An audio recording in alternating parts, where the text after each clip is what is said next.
Thank you, Brother Ricky. It has been a blessing to be with you already. I appreciate the invitation from your pastor, Pastor Mario. I don't really know him personally, in person, but I appreciate for the invitation, right? Thank you, Brother Ricky, and also thank you and appreciate the attentions and the hospitality for my brother Ron and my sister Anna. They have been very, very a blessing for me during these days as well. I'm coming from Yuchi Pines. I'm originally from Mexico, and I have been learning in Yuchi Pines how we can reverse and prevent diseases, right, in a natural way.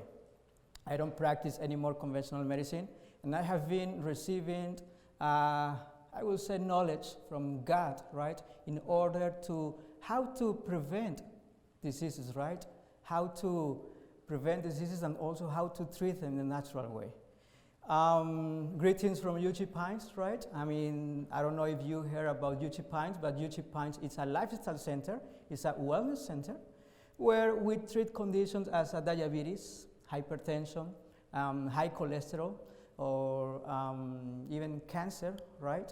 Arthritis, rheumatoid arthritis, or any kind of autoimmune disease. We try to use only the natural method, the natural way, right?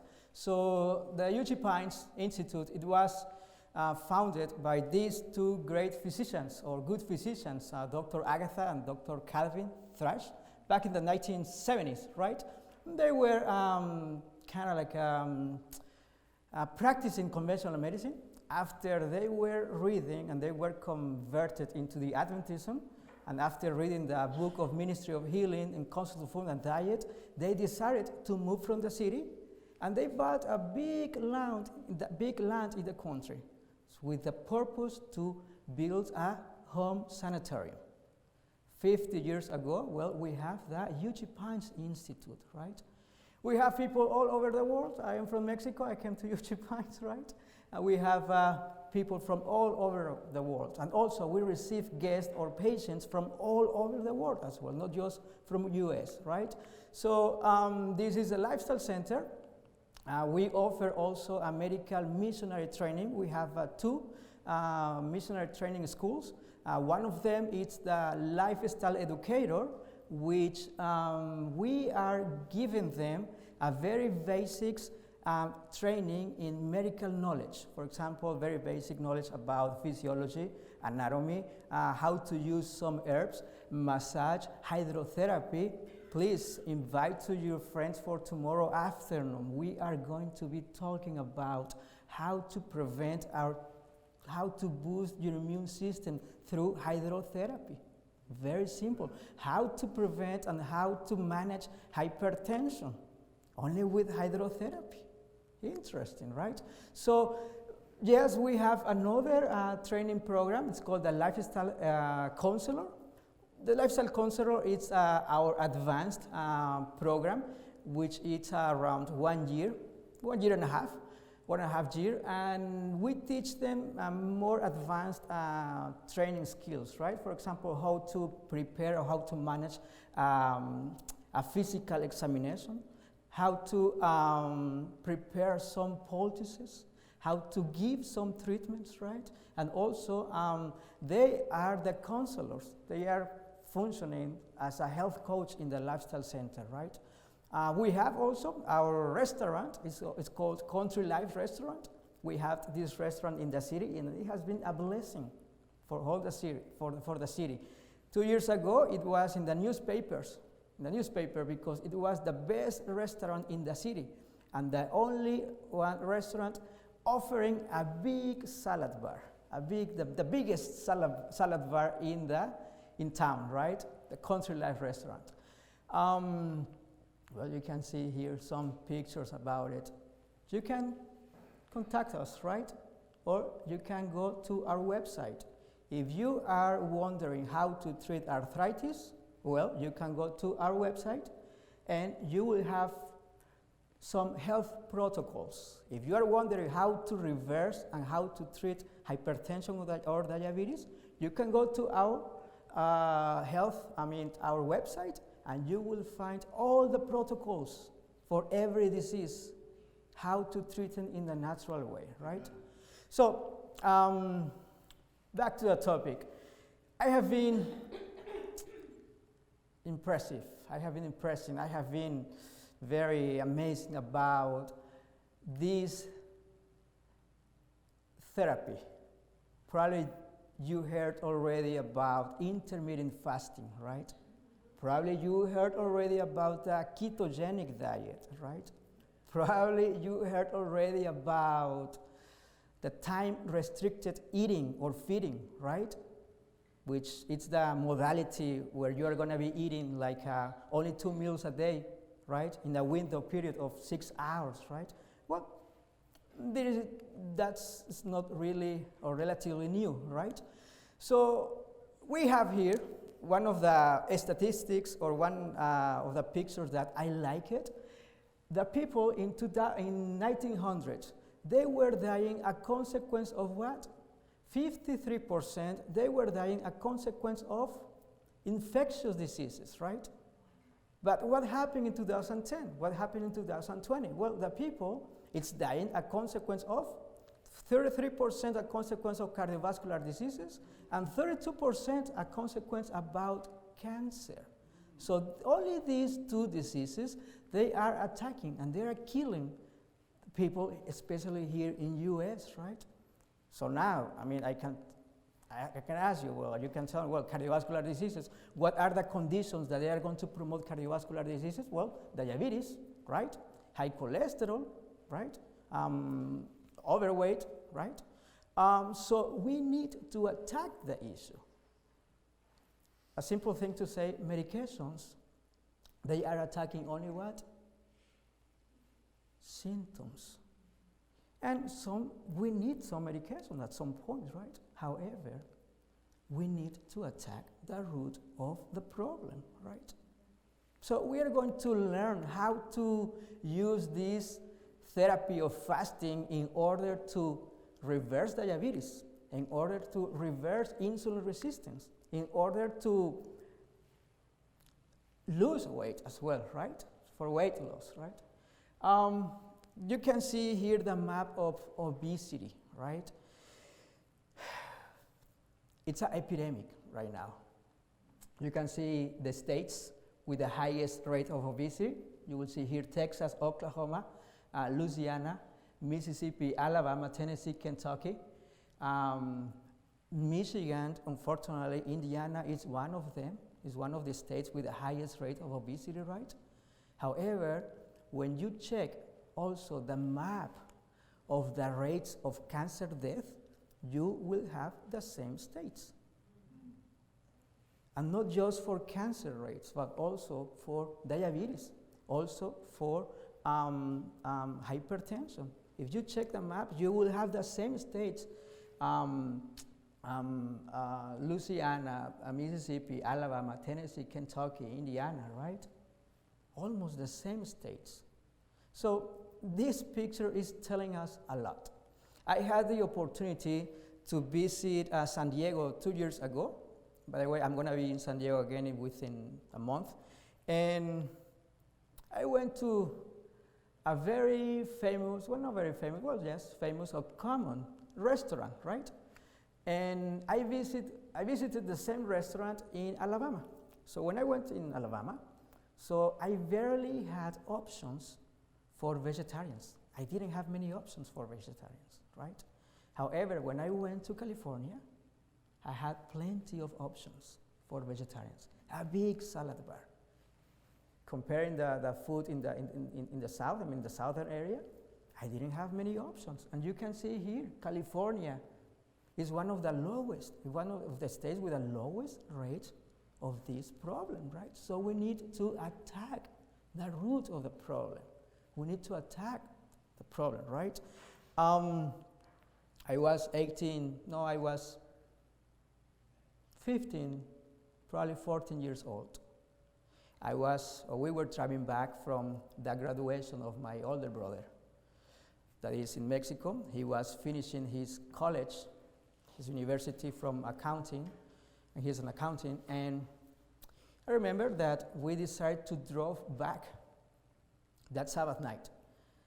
And my uncle, he was preparing himself to drive during the night. So he was drinking a cup of coffee, he was drinking a Coca-Cola. I remember that he said, well, I'm going to go to the town, I'm going to eat some tacos, right? We started to drive back home around, after midnight. It was like a 6 hours driving. After 4-5 hours of driving, he started to feel some kind like a chest discomfort. Then he started to feel like a sensation of vomiting and nausea. Then he started to have some pain in his left arm. I remember that we stopped and my father took the car and he continued driving. We got home around 6 a.m.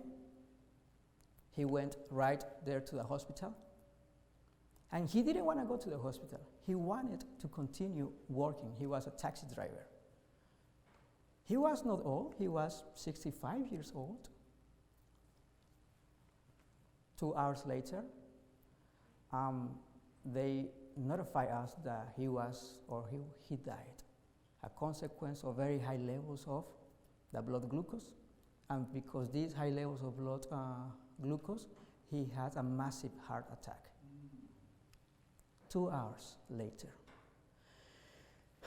Some situations that we can prevent it. Some situations that we can pay attention, right?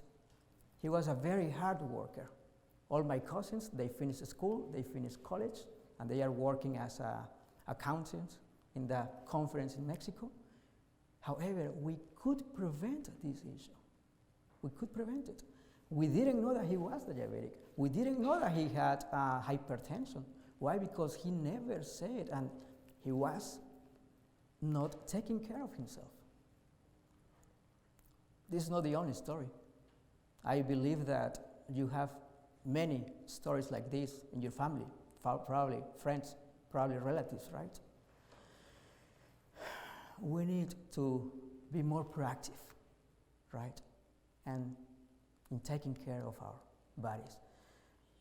It was a gift from God, and it's our responsibility, right, to take care of this body that He has been giving us. One of the quotations that caught my attention is this one. There are some who will be benefited more by abstaining from what? From food for a day or two every week than by any amount of treatment or medical advice. She said, to fast 1 day a week would be of what? Incalculable benefit to them. 1 day or 2 days a week.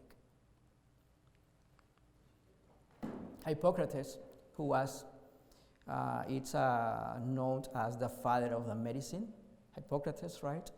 And he mentions, Hippocrates, our medicine should be our food. But to eat when you are sick is to feed your sickness. Instead of using medicine, rather fast a day. We have the best example, right? Jesus, he was fasting for how many days? For 40 days, right? For 40 days, he was fasting for 40 days. You will say, well, probably because he had a divine power. That's why he was fasting for 40 days. However, the latest research mentioned that an average person of 156 pounds, in a height around 5'6", 5'7", they are able to fast at least 40 days. I am not advising you to be on fasting for 40 days. No, I am not advising that. However, we can take in consideration like 1 or 2 days a week in order to do this kind of therapy, right? One of the first physicians in U.S. that discarded the use of medications, it was Isaac Jennings. Isaac Jennings, it was known as the father of the hygienic treatment. And as a father of hygienic treatment, he used to recommend people to use natural treatments, for example, fasting, vegetarian diet, pure water, sunshine, rest, and emotional balance, right? We have also in 1866, when we had our sanatorium, right? The Barrow Creek Sanatorium. John Harvey Kellogg. In the 1918s, we had a flu epidemic, right? And the flu epidemic killed around the world 20 million of people, the flu epidemic. We are very concerned right now about the coronavirus, right? However, many of the students of this sanatorium of Barrow Creek, they used to go and treat the militaries in that military base in order to continue, right? I mean, doing their duties. How they were treating them? Well, only with hydrotherapy. So we are going to learn tomorrow how to use the water in order to prevent these kind of diseases and order also to boost your immune system. So what's happening when you are eating? When you are eating, well, you are going to be eating proteins, carbohydrates, and what? And fats, right? Carbohydrates, they are going to break down into glucose, right? And you have three ways in order to use the glucose. One of them is your body is going to use it as a energy, right? The second, the glucose, your body is going to be using as a storage of energy, right? As a glycogen in your liver and also in your muscles. But the third way, in order to metabolize that glucose, your body, specific the insulin hormone, is going to be converted that glucose that you are not using as an energy, that you are not using as a storage, as a glycogen, your body, specific the insulin, is going to store it as a fat, right? And where is going to send that fat? Well, it's going to be sent into your liver, it's going to be sent in your abdomen, right? And probably in some other areas of your body. And this is a problem because if you are eating a diet with high carbohydrates, diet or refined carbohydrates, and give me some examples of refined carbohydrates. Pasta? White bread?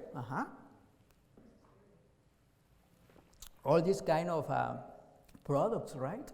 Well, they are some examples of refined carbohydrates.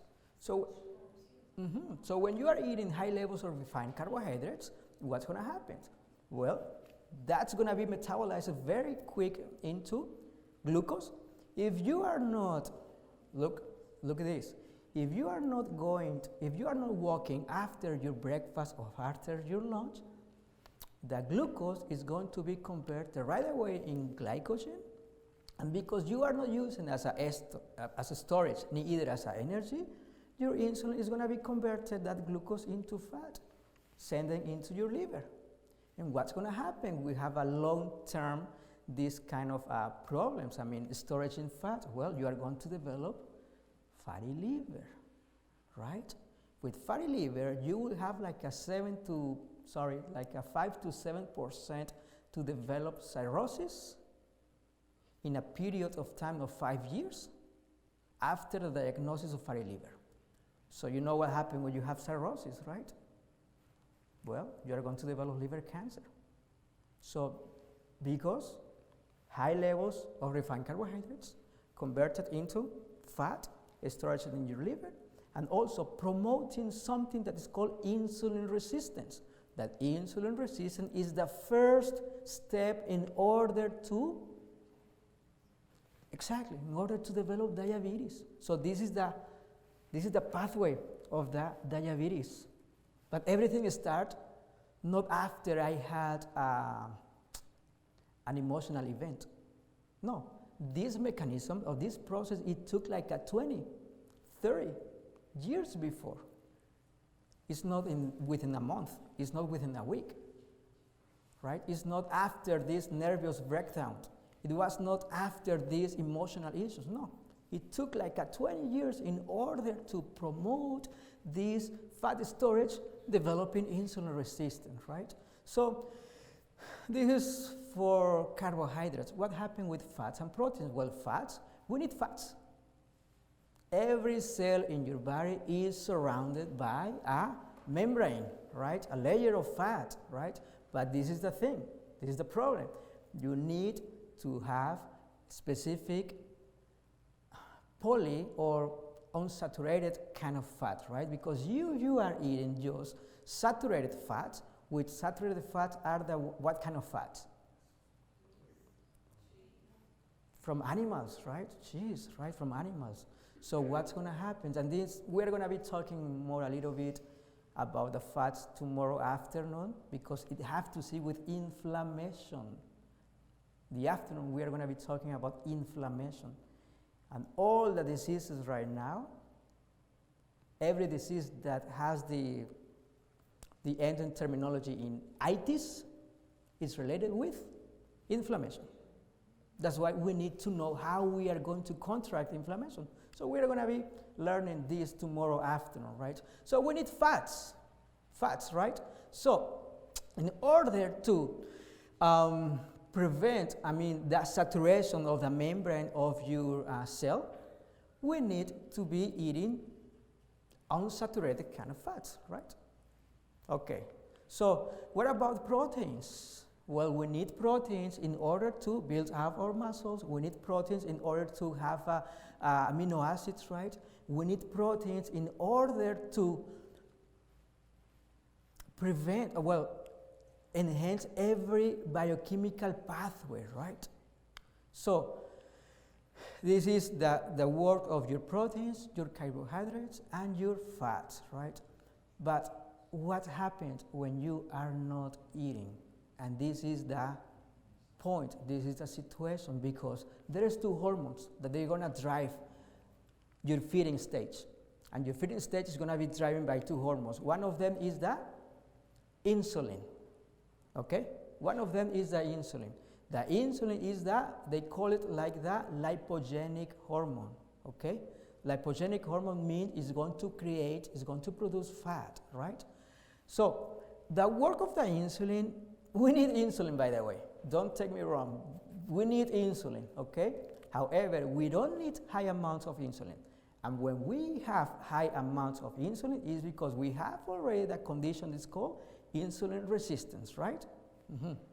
That's simple. Okay, so the work of the insulin is what? Produce fat. It says lipogenesis, produce fat. The work of the insulin also produce fat in your liver and prevent the breakdown of fat in your liver, right? However, we have an antagonist hormone, or we have the opposite hormone, right? That is going to do the opposite, right? And this is called the glucagon hormones, okay? And these two hormones, they are going to be produced in your pancreas, however, with different functions. The insulin promotes fat storage. The glucagon promote breakdowns of fat. The insulin is going to promote fat storage in your liver. The glucagon is going to promote the breakdowns of fat from your liver, okay? The glucagon is going to promote inflammation in your arteries. The glucagon is going to counteract that issue. However, these two hormones, they cannot work together, right? If your insulin is high, the insulin is going to suppress the glucagon, and this is the key, because we need to have a balance. God creates our bodies in order to have a homeostasis, in order to have equilibrium, right? A balance. So, having said this, we need a good levels of glucagon and very low levels of insulin. How we are going to do this? Well, the insulin only it's going to be produced when you are eating carbohydrates and proteins. So if you are not eating, right, you are going to maintain your levels of insulin low, and your glucagon is going to be in a regular or normal levels. So we need that point of balance. That's why we do recommend to have only 2 meals a day in order to have a fasting of 18 hours, depress or decrease your insulin levels, elevate your glucagon levels. And there's many benefits from the glucagon, right? It's going to enhance your brain capacity. It's going to enhance the blood flow to your kidneys and to your brain. It's going to enhance also it's going to detoxify your liver. By the way, there is not any other mechanism in order to reverse fatty liver or detoxify your liver than just fasting for this situation. Because if you are fasting, your liver is going to start to what? Produce energy from the storage, right? So we need to get to that point, right? So we have many benefits from this hormone, the glucagon. So when you are fasting more than 14 hours, your body is not anymore functioning by the glycogen. Glycogen is just a compound that is in your liver and is going to be broken down in order to produce glucose. After 14 hours, after 12 hours of fasting, your body is going to be functioning by the action of something that's called the ketones bodies. And this is related with the ketogenic diet. The ketogenic diet is when you are eating almost like 85 or 90% of only fat, right? In order to produce these ketones bodies, ketones. Well, the new research mentioned the ketones bodies, they are going to, your body is going to use it as an energy. By the way, if you have a relative or if you are suffering already for kind of like a early dementia or you have a relative with Alzheimer's, the ketones, the production of the ketones is one of the alternative ways in order to treat them. Why?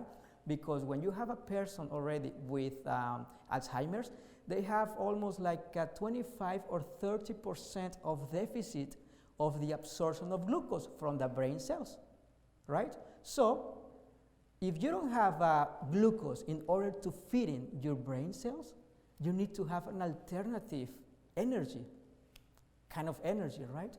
So the ketones, they are the only fatty acids that they can cross your blood-brain barrier, the separation between your brain and your circulation, in order to give to your brain, to your neurons, to your brain cells, energy. So that's why, did you hear that coconut oil, it's really good for dementia? Did you hear that coconut oil is good for Alzheimer's? Well, this is the explanation, because coconut oil is just medium chain fatty acids. The medium chain fatty acids, they are just ketones, right? However, yes, the ketones are good, but when you are in a ketogenic diet, producing ketones every day, very high amounts, they can promote a state of acidosis in your bloodstream, and that's not good either, right? So just be careful with that, right? So we need to get to this point, the production of ketones. And you are going to be producing ketones after 12 hours of fasting. Is that the time when you are not under the function of, you are not functioning under the glycogen? Okay, so we need to get to that point. That's why we do recommend 2 meals a day. Why? Because if you are eating only 2 meals a day, you are going to be producing ketones, right? So, ketones, right? There's another significant benefit from fasting, right? IGF-1, persons with cancer. The IGF-1 is one of the hormones that's going to be his production is going to be triggered by proteins, specific milk, cheese, meat, and any kind of animal proteins. And also, this IGF-1, it seems like it's going to be the hormone that's going to feed the cancer cells in order to proliferate, in order to promote or produce more other cancer cells. IGF-1 or insulin growth factor 1, right? So it seems like this IGF-1 is going to worsen the prognosis of people with cancer, and also it's going to enhance or promote the production of more cancer cells. However, this IGF-1 is going to be produced when you are eating high levels of animal protein, specific animal protein. Well, yes, animal protein, and also when you have a high levels of insulin. when you have a high levels of insulin, when you are eating high protein diet specific from animals, you are going to be producing high levels of this IGF-1 protein. So we have two conditions here. No refined carbohydrates, and also neither animal fat, animal products, right? Okay, so what happens? Well, the research mentioned that fasting is going to be able to prevent and reverse some of these conditions: cardiovascular disease and hypertension, diabetes, epilepsy, obesity, pancreatitis, eczema, cancer, and many, many, many of the conditions that they are describing here, right? What happens when you are fasting and your brain? I spoke already about the Alzheimer's, right? Well, one of the simple ways in order also to produce more brain cells is just when you are fasting and when you are exercising. Why? Well, this is the new research. They mentioned that the BDNF, which is called the brain-derived neurotrophic factors, there are some kind of factors. The function of these factors, or neurotrophic factors, is to promote the production of new brain cells. In the past, we used to believe, or we used to teach that to a certain age, you cannot produce more brain cells. However, the new research mentioned that yes, you can produce new brain cells. And there's two conditions. There's two therapies in order to produce new brain cells. One of them is fasting, and the second one is exercise, but there's another third one as well: any kind of heat treatments. Heat treatments, for example, if you have access to sauna, it seems like a person that going to the sauna for at least 4 or 5 times a week, it can prevent, or it can lower the risk up to 65% in order to develop dementia or Alzheimer's. How long? Only 25 minutes inside the sauna to a temperature of 170 Fahrenheit degrees, right? So sauna, we can talk about sauna later, but we have many benefits from that therapy. And it's a very simple sauna, right? Very simple therapy, right? So BDNF, they are the only neurotrophic factors or compounds that you are going to be producing when you are having a restricted, a low caloric diet, and also when you are having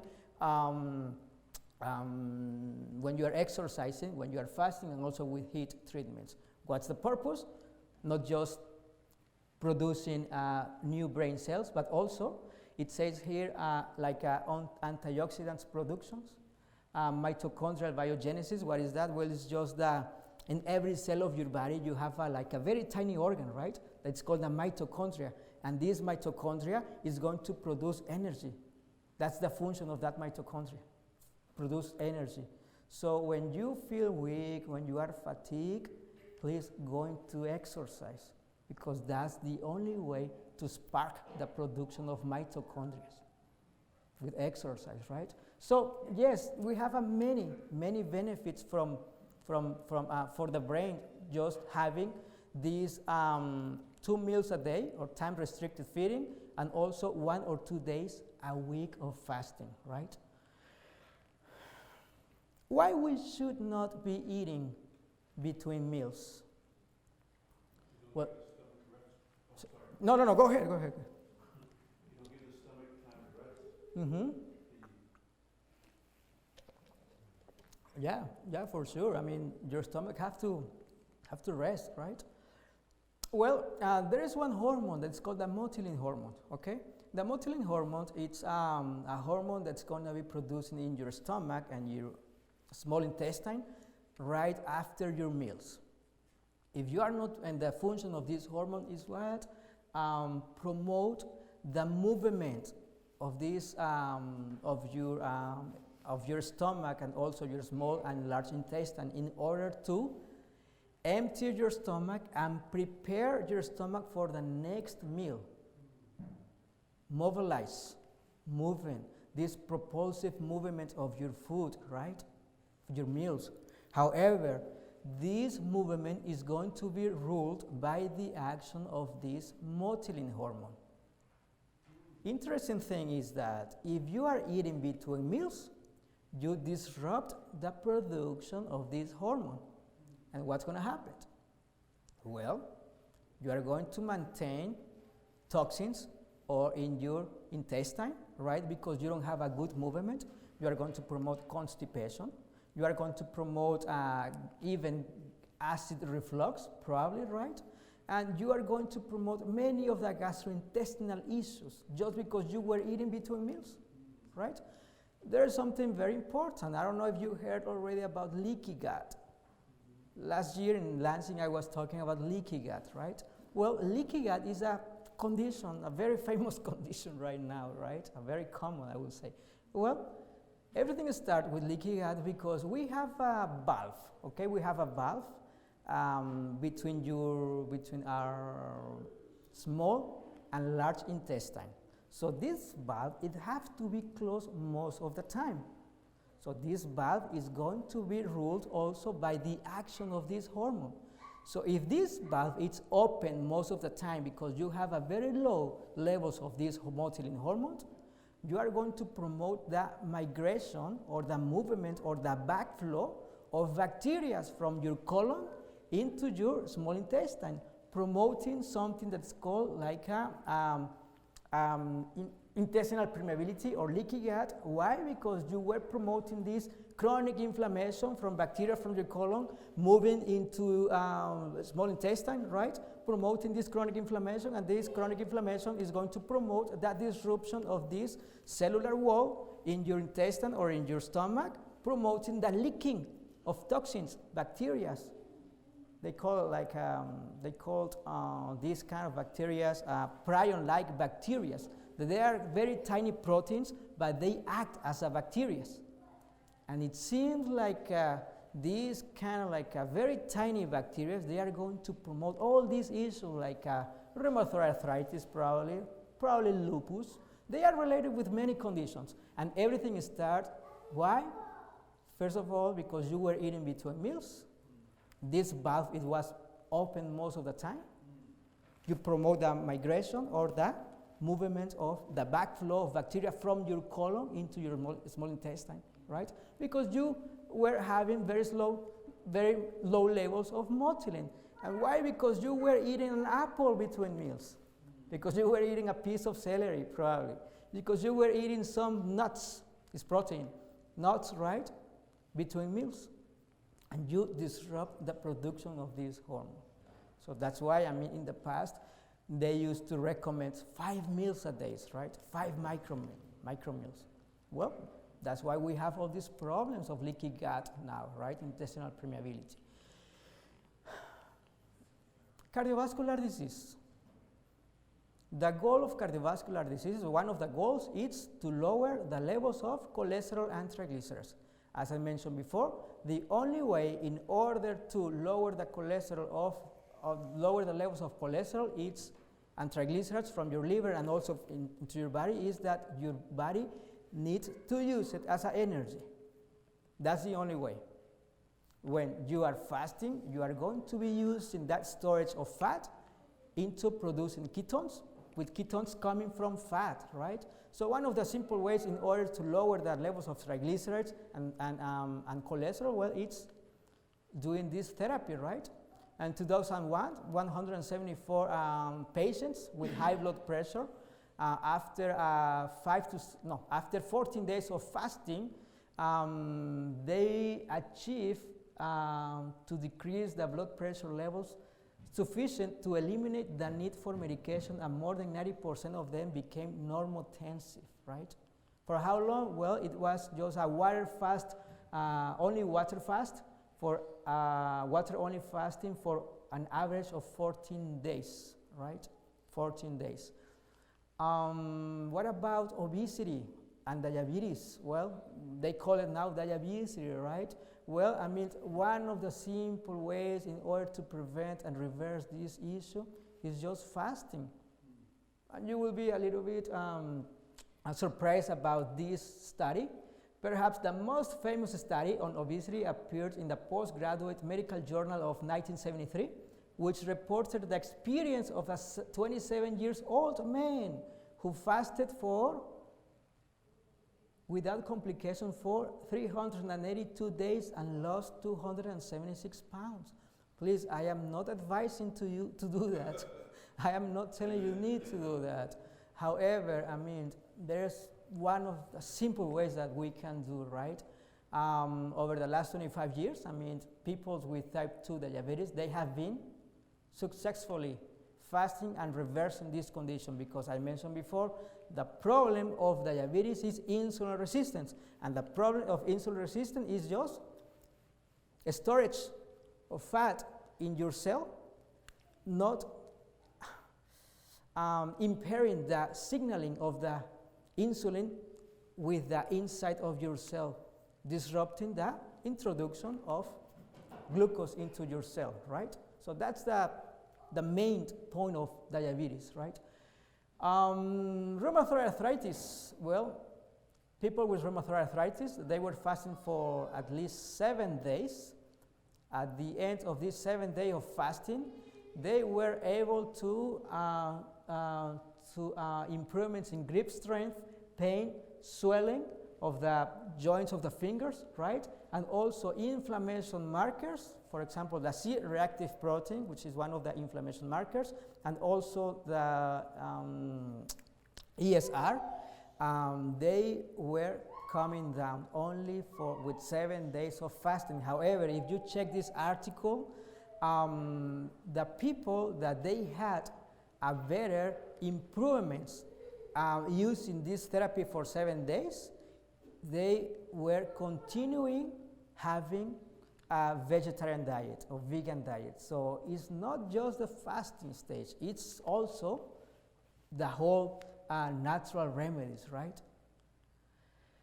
What about time-restricted eating or time-restricted feeding? I mean, set your clock for weight loss and diabetes. I took this presentation from another presentation that I have about your internal clock and how it's related with these kind of conditions. Well, I mean, now we know that this time-restricted feeding, you can use it with this only 2 meals a day. You can use it in also to increase the production of insulin, increase the insulin sensitivity, mean the function and the action of the insulin.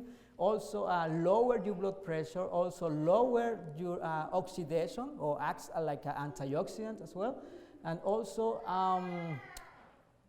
decrease your appetite.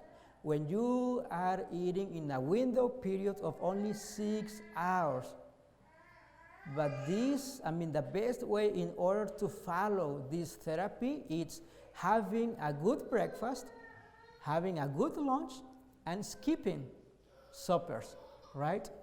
Don't do it in the opposite way. You never should skip breakfast, okay?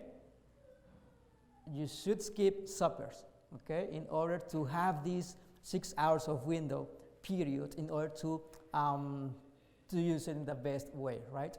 This time-restricted eating or time-restricted feeding. And this study, it was done in humans, because they were having some studies in animals. However, this one, it was performed in humans. So it's very interesting how this simple advice of 2 meals a day, it can reverse and prevent many chronic conditions.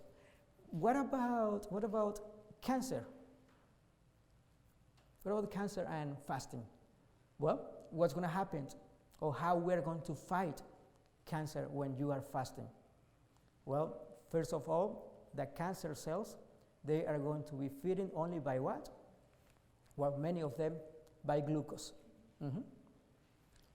If we reduce the levels of the blood glucose when you are fasting, your cancer cells, they are not going to be able to be alive, right? Because they are not going to be feeding by glucose. We are going to decrease the levels of insulin as well by fasting, right? We are going to reduce the levels of IGF-1. We are going to increase the levels of ketones. And something interesting with the ketones, it says that Different from healthy cells, most cancer cells cannot utilize, they cannot use ketones in order to produce energy. Many of the cancer cells, they cannot use ketones. They have to use right away glucose. And why they cannot use ketones? Well, because a cancer cell is a damaged cell already, right? They don't have the right enzymes in order to produce energy from some other compounds besides glucose. So one of the simple ways also to prevent and treat cancer is using this fasting stage. And I don't know if you heard about this word. It's called autophagy, right?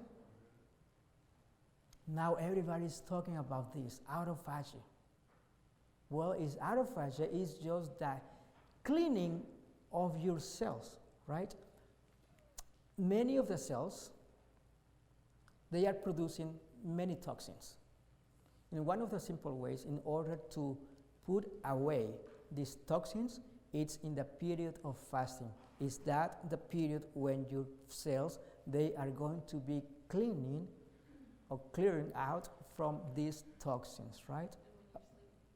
Exactly, when you are sleeping. And what we are doing when we are sleeping, well, we are fasting, right? That's another point, thank you, sister. That's another point why we shouldn't be eating in the night. It's related also with your microbiota. I just discovered that the microbiota have a circadian clock as well. This microbiota is just bacteria, right? You have a good and bad bacteria in your gastrointestinal tract. However, these bacteria, they have an internal clock. And this internal clock, they have to be set up, or they have to be matching your master clock that is in your brain, right? Which is called the suprachiasmatic nucleus. And this suprachiasmatic nucleus is going to be set up by light.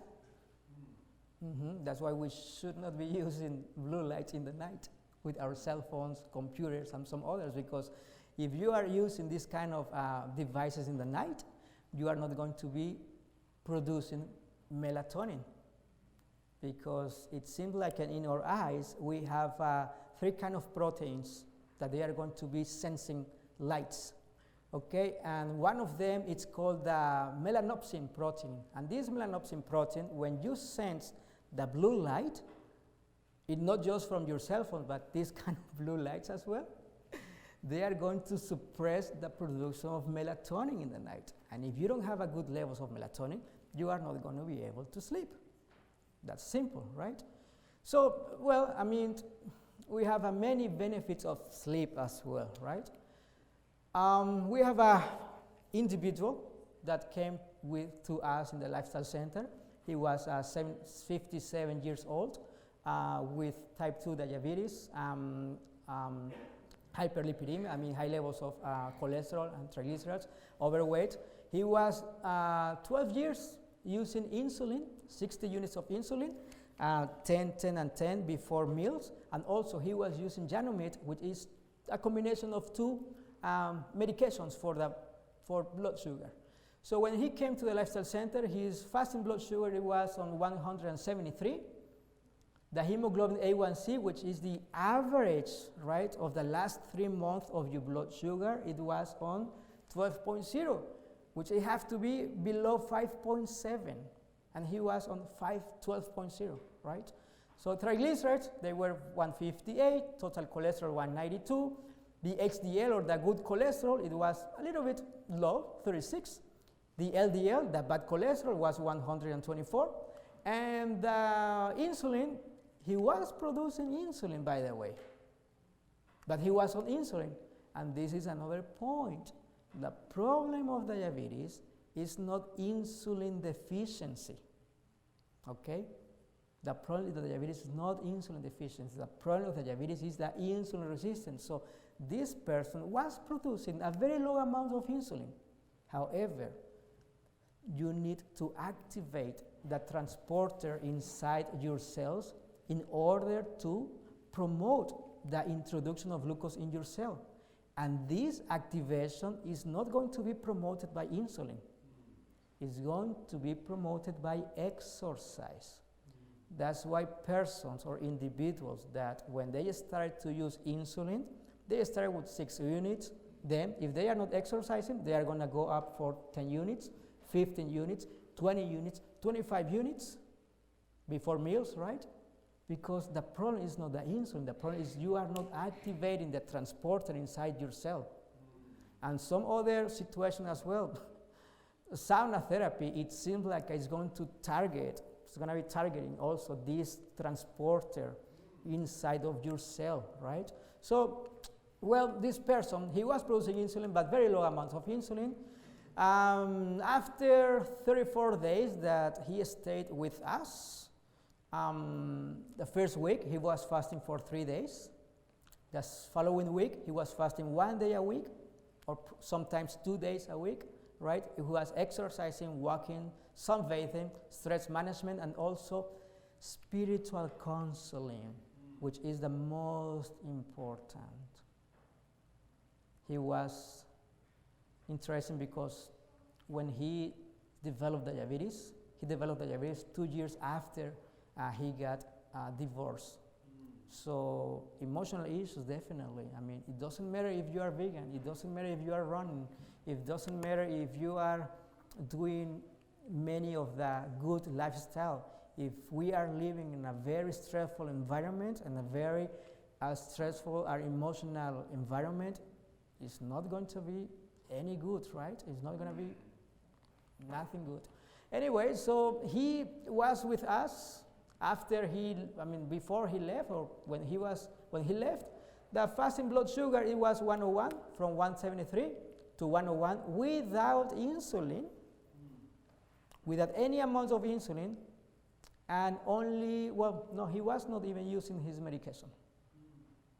But what he was doing, well, I will tell you, he was just in the morning, eating his breakfast, going for 20 minutes walk, having for lunch, after lunch, going at 20 minutes walk after lunch. He was exercising, he was working in the farm as well.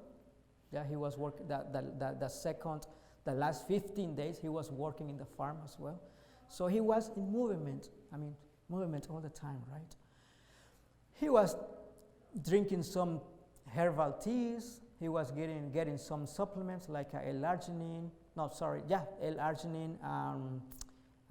Some herbs like Gymnema sylvester and fenugreek, right?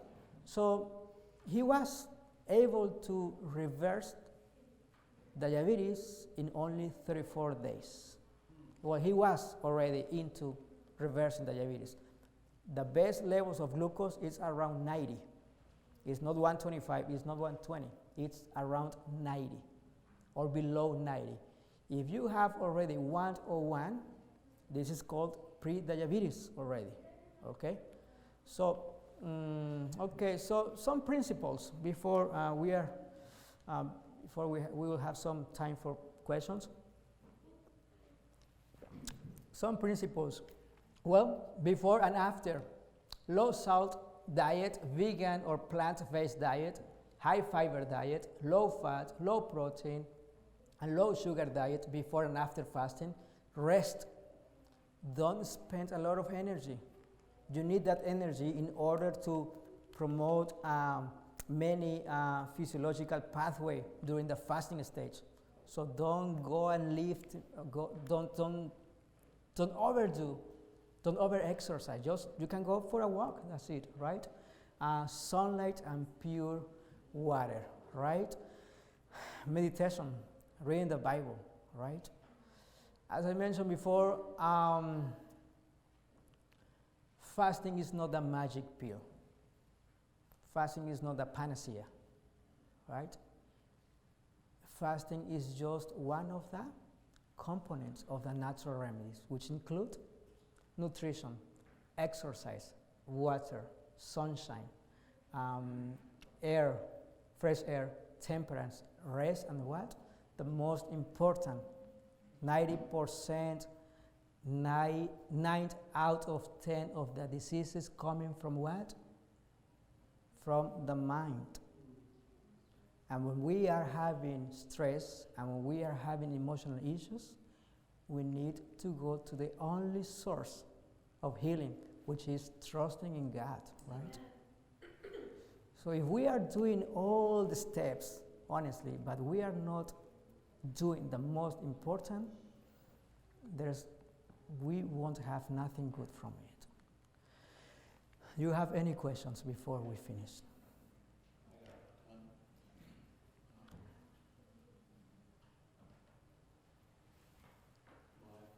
My first question is, what time for lunch? Is there like a certain time you should have the lunch? You said, it's 6 hours in between meals? It's only 6 hours in between meals. I mean, there is no time to get your lunch. However, you have to be, don't push them very late. I mean, no more than 4 or 5 p.m. However, I mean, the best time to get your lunch is around probably 2 or 3 or 1 or 2, right? Just maintain these 6 hours between meals. The breakfast, it doesn't have to be at 6 a.m. It doesn't have to be at 7 or 8. It has to be regular and at the same time every day. But never skip your breakfast. You can skip supper.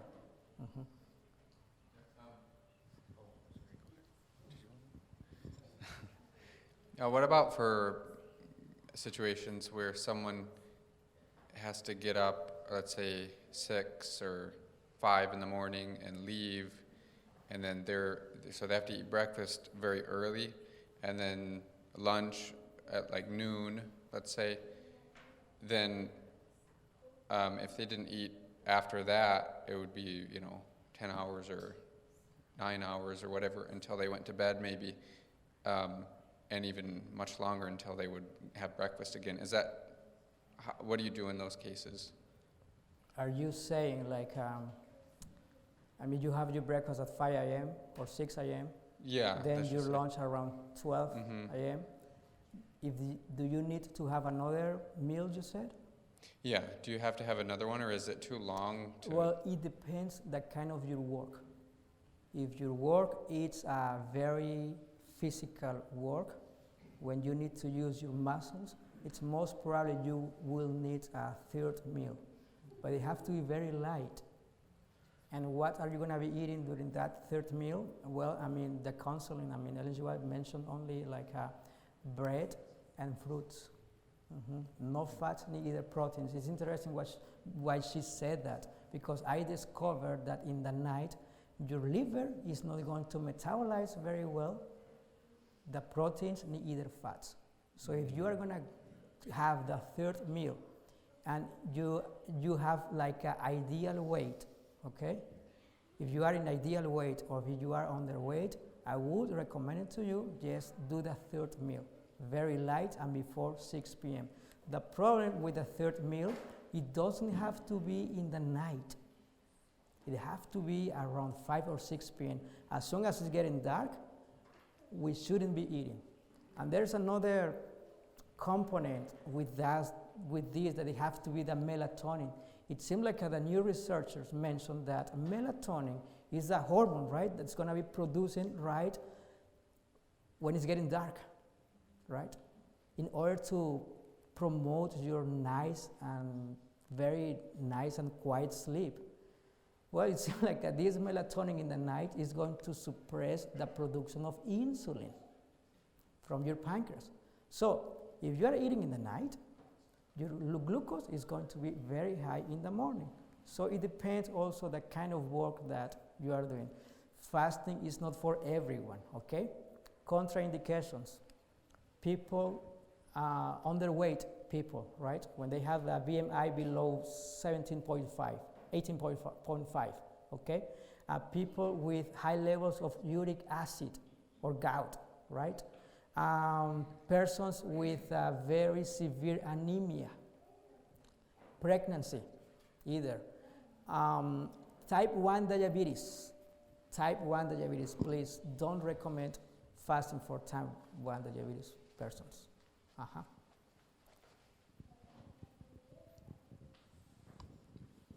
What about fasting with hyperthyroidism? You can. Yes, you can. Even if it makes you feel really bad? Well, I will tell you, I mean, people with hyperthyroidism, they will have the hypermetabolism or a high metabolism, right? And most of them, they are kind of like in ideal weight, or some of them in underweight situations. There's only if the person have a hyperthyroidism, but if she is overweight or he is overweight, it's okay for them to be on fasting. But if they have a hyperthyroidism and they are underweight already, well, they should not. Mm-hmm.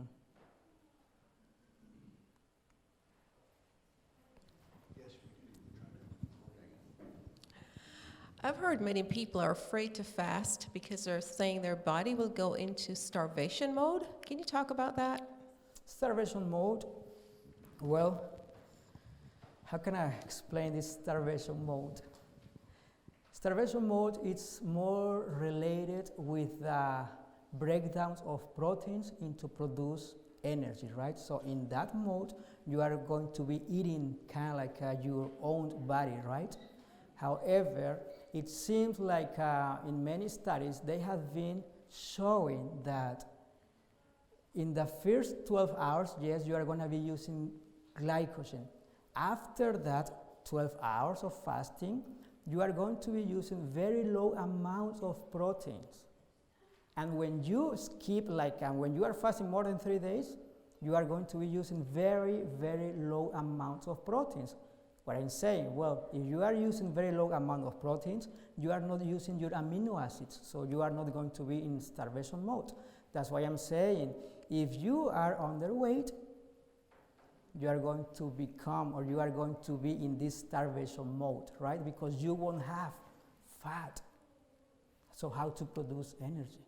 And that could be a problem, right? In that situation, yes, that's why I don't recommend people in underweight stage to be on fasting, because in that situation, yes, they are going to be in starvation mode. It's interesting because even individuals, males that they are going to the gym or lifting weights, they were concerned about this situation. However, they have been seeing that the muscle mass increase when they are doing this kind of fasting, 2 meals a day, and also when they are doing 1 or 2 days of fasting a week. Mm-hmm.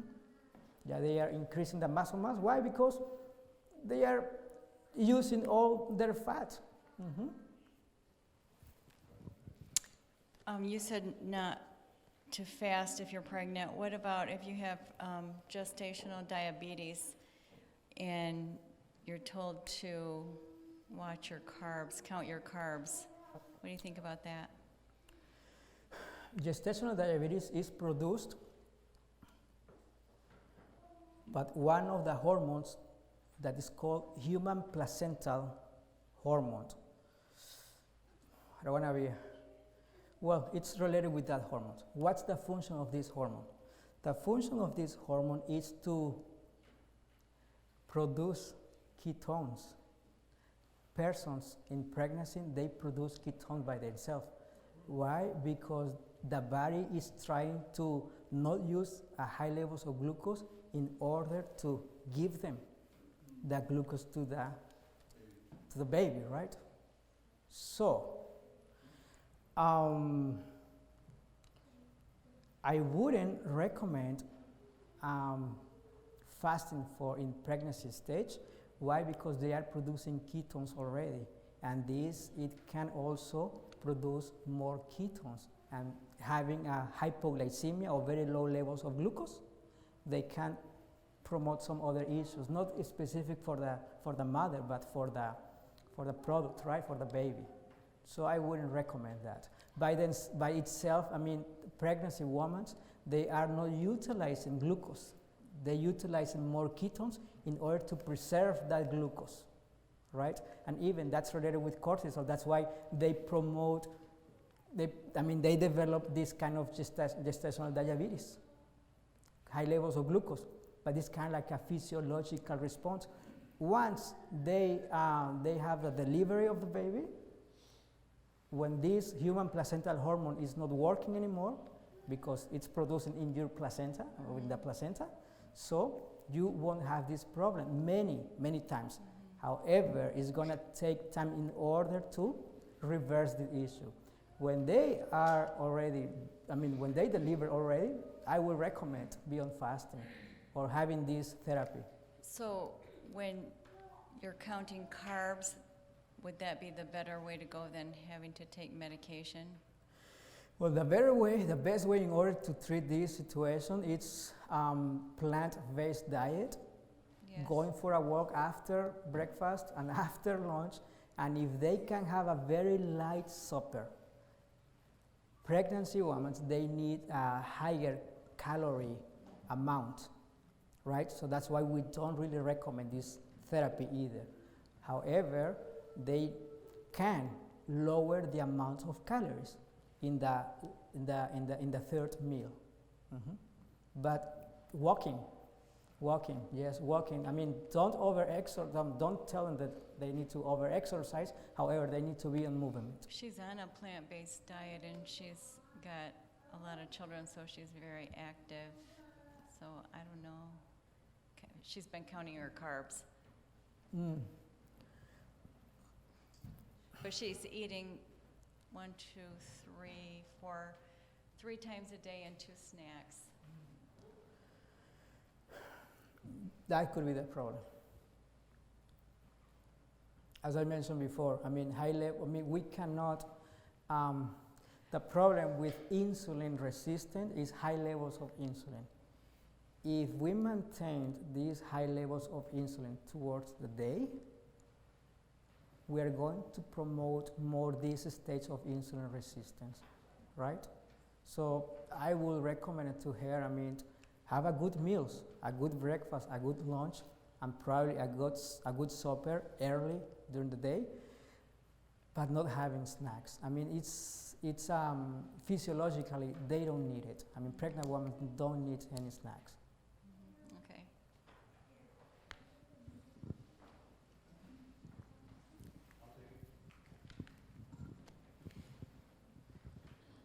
How often is good for using the sauna? How often? 3 times a week, 4 times a week. In Finland, they use the sauna every day. It's a dosage response. If you are able to do it 3 or 4 times a week, you will have better benefits, or more benefits. Yes, Esther? If you work full-time, say you have to be to work at 8:30 in the morning like I do, so I would have to have a breakfast super early. I could probably manage a walk after that, but you only have so much time at lunchtime, like 30 minutes. So there wouldn't be any 20-minute walk after a good size lunch. Yeah. Plus, if you're a slow eater, it just takes longer than 30 minutes to eat and get a walk in and everything like that. So, and then you're at work until 4:30. So what would you recommend for somebody that has to rely on that schedule? Okay, if you are not able to walk after lunch, I will recommend it to you right after your work, going for your walk, 30 minutes, 45 minutes. And if you skip suppers, it's not going to harm you. Instead of eat suppers, well, go for a walk. If you cannot modify your schedule for lunch, we cannot control that. However, we can control some other things. So you can walk right after your work instead of supper, right? And if you want to eat supper, it have to be very light. Yeah. Just fruits. The other thing is keeping that 6 hours between meals. So, for instance, if I ate breakfast at 6, then lunch is at 12, right? Right in there. Kind of. So, what I've learned from years of, the health message in this church is that those 2 meals should be fairly substantial. Oh yeah, yeah. They have to be good meals, complete meals. And then, so that takes time. And To prepare, you said? well, I mean, I think you can do some things to prepare and have some things ready. I guess I'm just worried because I'm a slow eater, and I'm worried about lunch, you know, being able to have the kind of lunch that's recommended, Yeah. 6 hours from breakfast, and, you know, make sure that you're getting your nutrients and things like that. Yes, the counseling is having a good breakfast and a good lunch. Complete meals. When I say complete meals, well, carbohydrates, proteins, and fats, right? And having a variety of fruits, legumes, seeds, and vegetables, per se, right? We can do only whatever it works for us. So with little things that you can do, please do it. Okay. So don't worry for some other things that you cannot do. Okay. These little things that you can accommodate your schedule, just do it. We need to focus more in the process, right? Very simple, very tiny decisions every day. They are like a compound interest in a year. And I have been realizing that in my own experience. I mean, I didn't grow up being vegan or vegetarian. I don't have a picture of myself here, but I lost 45 pounds. My weight, it was 185 before. It was tough, kind of like skipping suppers, having this gap between meals, drinking water every day. But it was a very slow process. I was adding every day something new. I was walking not to like 25 minutes after lunch. I was walking like 5 minutes, then 7 minutes, then 10 minutes, then 15 minutes. But at the end of the year, or at the end of 2 years, these very small decisions, they were like a compound interest, right? So that's the goal. Don't focus that I need to lose 40 pounds. No. Focus in, well, I need to drink at least 2 cups or 3 cups of water today. Next week, 4 cups. Next week, 5 cups, right? We are so concerned about the goal. And everybody is concerned about the goal, right? However, not everybody is concerned about these small decisions every day. And that's the key. Small decisions, but this is coming from habits, right? Because habits, they are just repetitive decisions, right? So do what is in your hands, sister. Do what is in your hands, and you will have results. Do you get the same result from a spa as you do a sauna? Do you get the same results from a spa as you do from a sauna? Hot tub, spa, hot water, salt water? Yes, the heat. The heat is the key. The heat, You can have probably the same result if you go into your tub and fill it up with hot water. And we're going to be talking about this tomorrow afternoon. But yes, the idea is to, when you are under the heat or in a hot environment, your heart rate is going to elevate, right? It's going to improve. So we are looking for that. What about a magnesium tub?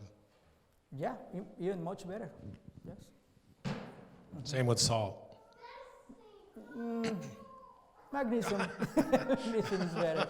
But yeah, you can be in your tub around 98 to 102 Fahrenheit degrees for 25. Okay. Now, if you were going to do hot and cold, like on a winter day, and you jump out in the spa and get in the snow, and then jump back in your spa. Oh yeah, if you are able to do that, do it. Yeah, I mean, these contrast showers every morning is going to activate. So how long are you supposed to stay in the snow? In Finland, they do that. Even now, you can do that now. Yeah.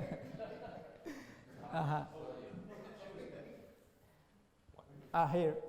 Oh, okay. Well, okay. I just wanted to start by saying a couple of recommendations. So I found a really good way to slip in a meal with a lot of nutrients is a smoothie. It's quick and then the other thing is I just try to get up and walk to the bathroom every hour. Even if I don't have to go, it just gives me extra steps every day. Intermittent fasting and allergies and autoimmune. Do you do anything with that? Yeah, there are some studies that I mentioned here with autoimmune diseases. By the way, in the Lifestyle Center, persons with lupus, persons with rheumatoid arthritis, autoimmune diseases, after of fasting of 7 days, and one person was fasting for 14 days, when she left the Lifestyle Center, she was not using any steroids, medications to treat their lupus condition, right? For allergies, I have been seeing the same. For allergy, especially with you have eczema, and skin allergies. If it's related with asthma, it can help. It can help, but there are some other situations on it. But it can help.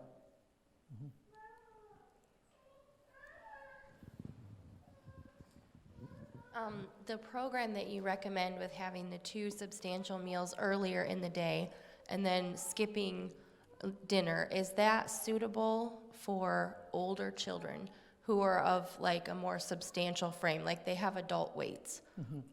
If the children, they are not underweight, they can do that. Okay. If they are underweight, not really. No, they're not. Not even for adults. There are some studies that shows that even children around 6 months old, they can be doing fasting, no problem with it. However, just be careful with underweight and also with anemia.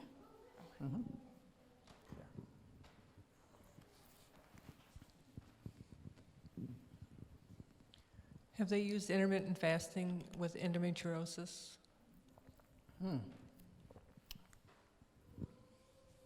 Okay, endometriosis, it's a condition when you have ectopic tissue from your uterus, right? When I say ectopics, when you have some others when you have some other areas with uterus tissue, right, in some other areas, and it's so painful. It's very painful, this condition, because in every period, these ladies, they will have a very, it's painful, it's a very painful situation. You can use it. You can use it. However, one of the simple things that we have been checking for endometriosis is the neutral bath, going into the tub with water, with hot water, right? And also applying in the pelvic area some kind of like a poultices with, you know what poultice is? Okay, well, using a poultice with ginger and castor oil, and even drinking ginger tea is the best thing for PMS, premenstrual syndrome, yes? It's the best thing that the ladies that can do in order to treat this condition. Do you see any problems with the ginger tea causing thinning of the blood? I want to repeat that question. Do you see any, for the recording, say it again.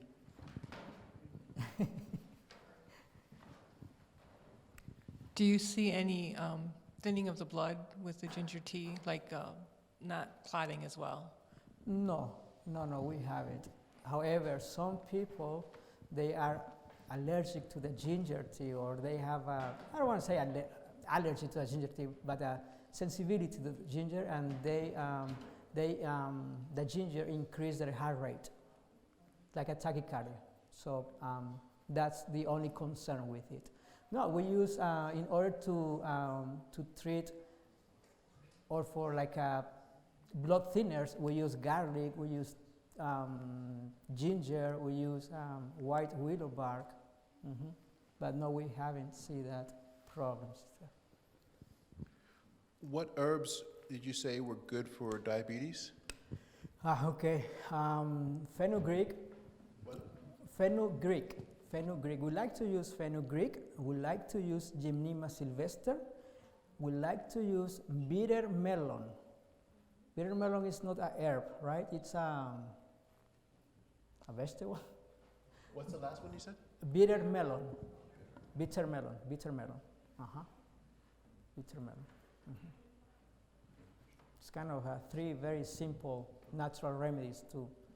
Gymnema sylvester, this is a herb that's coming from the India. It's a root, I think so. And in India, they use it to treat diabetes, to lower the blood sugar levels. If I were to eat breakfast at 10, do I get the same benefit as if I ate at 7? Because breakfast is when you break your fast, so does it matter what time of day? It doesn't matter. It doesn't matter. As long as you are not going to push your lunch very late, that's fine. We don't need breakfast very early. It's interesting because Ellen G. White, I have been looking this, what time is the best time to eat breakfast or lunch? She doesn't mention. She only mentions it have to be regular at the same time, consistent, right? Regularity is very important.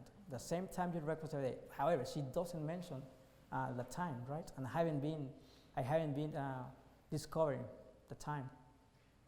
Does fasting help? Does fasting help with healing of injuries? Like if I work overhead a lot with my arms and I get rotator cuff pains. Does fasting help in recovering from that? Any injury that you have, does fasting help recover that? It can help, right? Because you are going to decrease the levels of inflammation. Any kind of injury is going to promote a cascade of inflammation.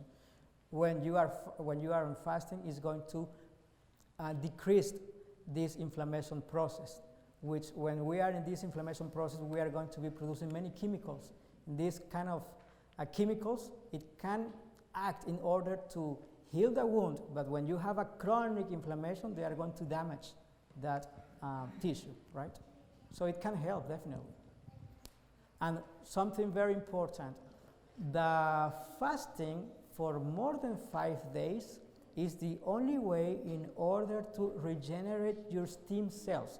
The stem cells, they call it like the mother cells of your immune system. There is not any other way. There is no medication. There is not any herb. The only way in order to reset or regenerate the production of these immune system cells is through fasting. So when you say fasting, is that 24 hours? 24 hours, yes. So you're saying 5 days, just water? Well, yes. If I have to work, if you have to work and you're going to fast for 5 days, how are you going to rebuild your stem cells? I mean, we don't recommend that during work.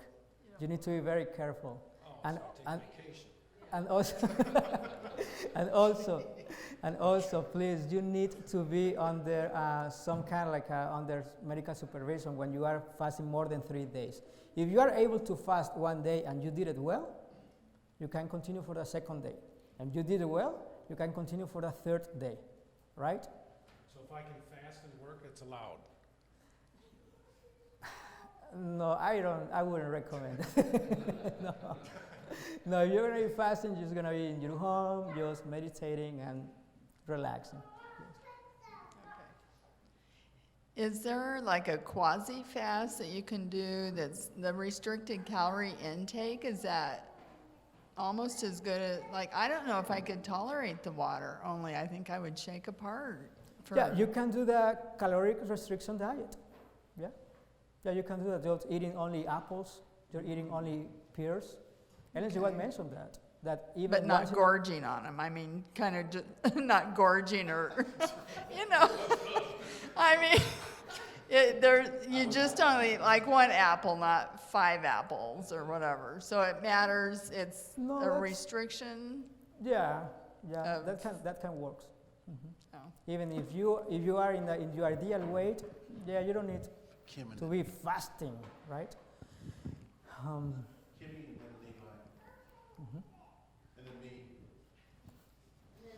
We'll have time tomorrow afternoon as well. I did a 3-day water fast one time, and the third day I passed out and fell. And was that because my electrolytes were too low? If I did it again, what, like It was drinking- your glucose. Pardon me? Probably it could be your glucose. So what would I do if I want to do a water fast again like that? Well, if you had already that episode, I wouldn't recommend it to you again doing 3 days. You can fast only 1 day. You will have the same benefit. Okay. And even if you are, symptoms or signs of hypoglycemia, or when you have a very low levels of glucose, shaking, okay, sweating cold, okay, or cold sweating, okay, of course, disorientation. You are not talking coherent words, right? So you need to pay attention to those signs. I didn't have any of those signs. Okay. I didn't. Well, as I mentioned before, fasting is not for everyone, so just be careful. 1 day a week, you can start with 1 day. If you are fine, you can continue for a second day, right? But don't go in straight for 3 days or 5 days without medical supervision, right?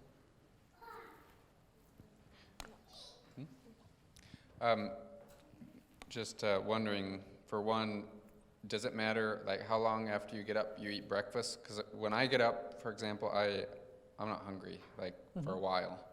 Is it like within a couple hours, or does it not matter?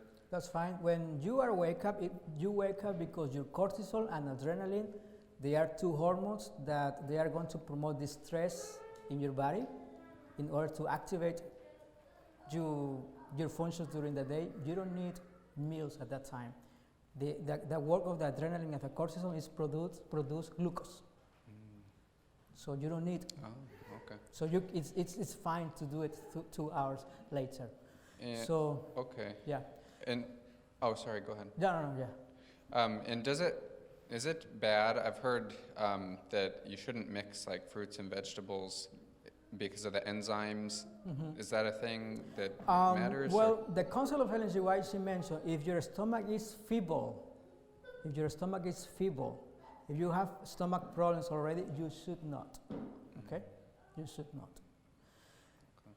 I believe that we can stop now. And we can continue tomorrow afternoon. And I just want to mention something just to close. We will have time tomorrow afternoon. In the Bible, it is called the true fasting, right? I mean, God was saying what the true fasting is. And it's not related to food. It's not related to calories. It's related what? He say, is this not the fast that I have chosen? To lose the bounds of wickedness, to undo the heavy burdens, to let the oppressed go free, and that you break every yoke. It is not to share your bread with the hungry, and that you bring to your house the poor who are cast out. When you see the naked, that you cover him, and not hide yourself from your own flesh. This is the true fasting, right? The true fasting is not just related with food or calories. It's more related about love God and love to your neighbor. It says, then your light shall break forth like the morning, your healing shall spring forth speedily, and your righteousness shall go before you. The glory of the Lord shall be your regard. Then you shall call, and the Lord will answer.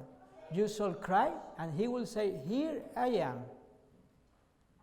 If you extend your soul to the hungry, right, and satisfy the afflicted soul, then your light shall dawn in the darkness, and your darkness shall be as a noonday. The Lord will guide you continually and satisfy your soul in drought and strengthen your bones. You shall be like a water garden and like a spring of water whose waters do not fail. Fasting is not just related with food. Fasting is related with my emotions. Fasting is related with love, right? Love God and love to your neighbor. That's the most important, and we can and we should meditate on loving God and loving our brothers, right, sisters, when we are going to be doing this therapy. Tomorrow afternoon, we are going to be talking more about some other issues, inflammation, and also about hydrotherapy. In the morning, we are going to be talking more about emotional issues and how we relate it with our heart. So it has been a blessing so far.